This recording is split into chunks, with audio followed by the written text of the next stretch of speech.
Hello student, this video is related to the class 7 English literature. Today I will explain you questions answers of the chapter Daffodils. See, what's the first one?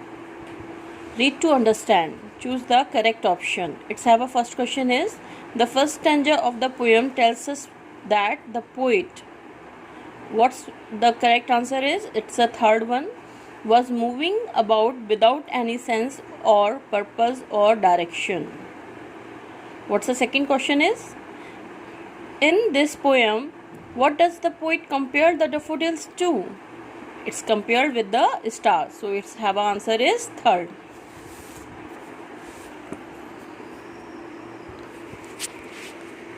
Now just see the question number 3.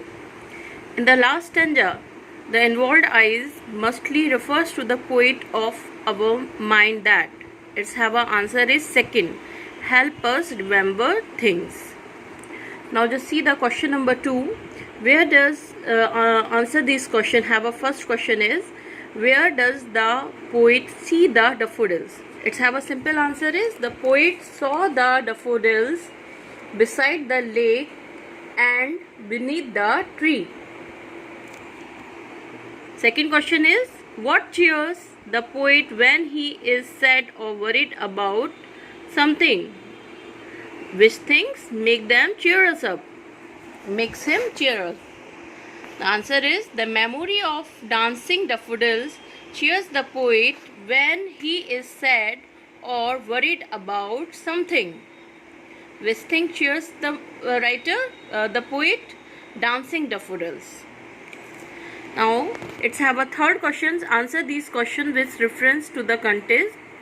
Have a first statement or the lines of the poems are 10,000 saw I at a glance, tossing their hats in sprightly dance. Have a first question for this line. These lines. 10,000s of what did the poet see at a glance? What was that? That the answer is daffodils. How you will write the answer? The poet saw the 1,000 daffodil flower at a glance. Second question is, which figure of his speech does the poet use in each of these lines? We are seeing here, tossing their hats is sprightly dance is an example of personification. Which figure of speech we are seeing here? That's a personification. What's the reason behind of it? Because here the speaker compares the daffodils to the dancing waves, stating that the daffodils brought so much joy that they outdid the waves. That's why here we are finding out the personification. May you understand? Now just see the question number 2. The wave beside them danced, but they outdid the sparkling waves in glee. A poet could not but be gay in such a joker company. I guessed and guessed, but little thought what well the show to me had brought.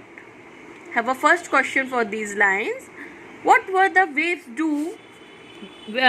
What were the waves do? Who did they dance beside? How we will write the answer of this question? The sparkling waves of the lakes were looking glee when they danced beside the daffodils. How you will write the answer?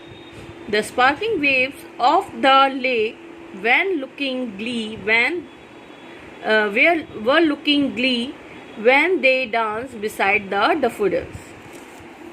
Now let's have a second question. What did the joker company comprise? What was that?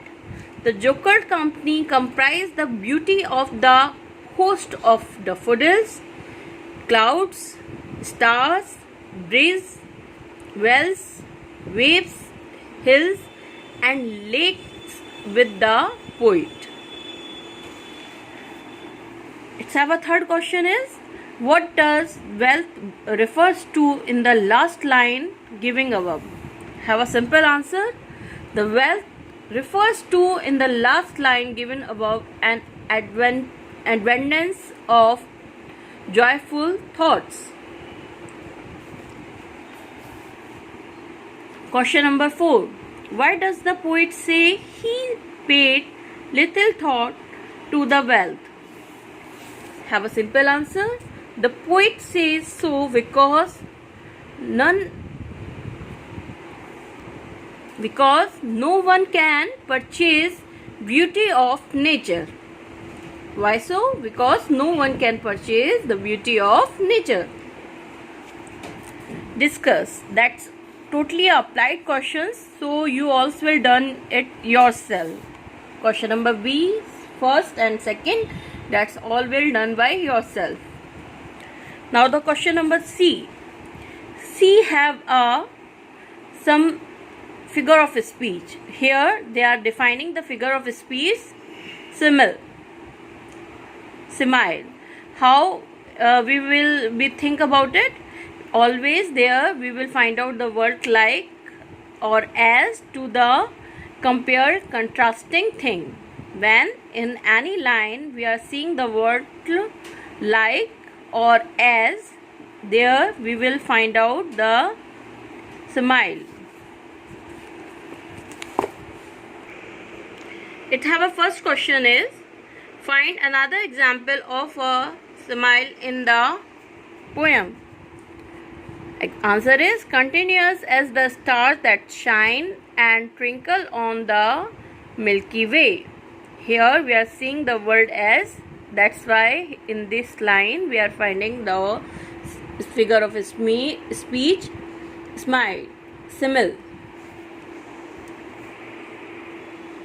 Now choose suitable simile to compare these sentences. Question number A, have a answer second. Question number B, have a answer second. Question number C, have a answer first. Question number D, have a answer first. Question number E, have a answer second. I will not explain it because I already has told you how we will find the simile in any sentence. If there is a word as or than over there and it's give a perfect compare in between the two things, then it will consider as a figure of speech simile. Thank you.